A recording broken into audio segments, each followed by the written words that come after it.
Здравейте, аз съм Майли Топън Небоспрекъл и днес пак съм Сапължак. И днес ще правим ревю на две планета.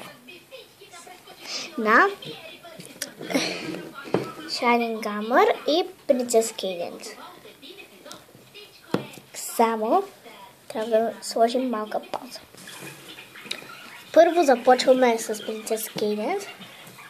Нейната коса е в розово, жълто и лилаво. Крилете й са в нещо като светло лилаво. Нейният сладърски белег е някакви такива златни неща или може да се каже, че са жълти. Едно цвете, и тук е жълто и червено и едно синьо сърце. Нейните очи са розови и някакво розово лилаво. Цветът на кожата и по-скоро. Да, на кожата е в розово и нейният рок е голям.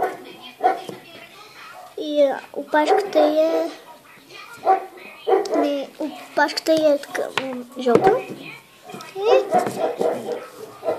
това е Princess Cadance. Добре, сега е ред на Shining Grammar. Той е бял на цвят.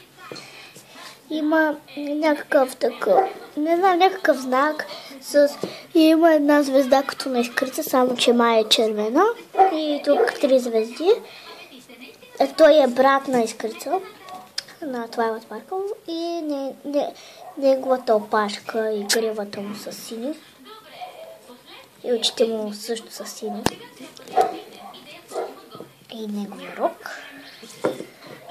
Иначе нейният рок е по-голям от неговия, по незнайна причина. Защото тя е принцеса, пък той е, не знам, нещо като стража. И това бяха Shining Grammar и това бяха Shining Grammar и Princess Cadance. Чакайте още клипове в нас. Да. И довиждане.